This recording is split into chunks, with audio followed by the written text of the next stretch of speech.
Hi friends, welcome back.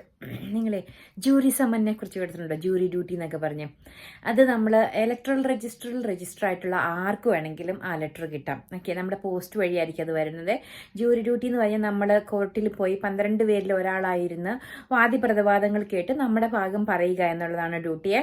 അപ്പോൾ ആ ഡ്യൂട്ടിയുടെ letter നമുക്ക് കിട്ടിയിട്ടുണ്ടെങ്കിൽ നമ്മൾ ഉടനെ തന്നെ നമ്മുടെ മാനേജറിനെ അറിയിക്കുക. ഓക്കെ, അത് കഴിഞ്ഞിട്ട് അവരോട് ഡ്യൂട്ടി അഡ്ജസ്റ്റ്മെൻ്റ് ഒക്കെ ആക്കി ചോദിച്ചിട്ട് ഒരാഴ്ചക്കുള്ളിൽ തന്നെ നമ്മൾ കോർട്ടിനെ അറിയിക്കണം എന്നുള്ളതാണ് നിയമം. അതുകൊണ്ട് തന്നെ കിട്ടിയ ഉടനെ തന്നെ മാനേജറിനെ അറിയിക്കണം കേട്ടോ. എന്നിട്ട് നമ്മൾ ഈ ജൂറി ഡ്യൂട്ടി യൂഷ്വലി 10 days ആയിരിക്കും. ചിലപ്പോൾ അത് എക്സ്റ്റെൻഡ് ആവാനും സാധ്യതയുണ്ട് കേട്ടോ. അപ്പം അതിന് വേണ്ടിയിട്ട് നമ്മൾ പോവുകയാണെങ്കിൽ നമുക്ക് ചിലപ്പോൾ ഫുഡ് അല്ലെങ്കിൽ നമുക്ക് ട്രാവൽ എക്സ്പെൻസസ് നമുക്ക് ക്ലെയിം ചെയ്യാൻ പറ്റും. നമ്മൾ സെൽഫ് എംപ്ലോയിഡ് ആണെങ്കിൽ നമുക്ക് 65 pound പെർ ഡേ അവർ ക്യാഷ് മീൻസ് നമ്മുടെ പേയ്മെൻ്റ് ആയിട്ട് തരും കേട്ടോ. അപ്പം അത്രയൊക്കെ ഉള്ളൂ. എന്തെങ്കിലും കൂടുതൽ ഡൗട്ട്സ് ഉണ്ടെങ്കിൽ നിങ്ങൾ ഗവൺമെൻറ്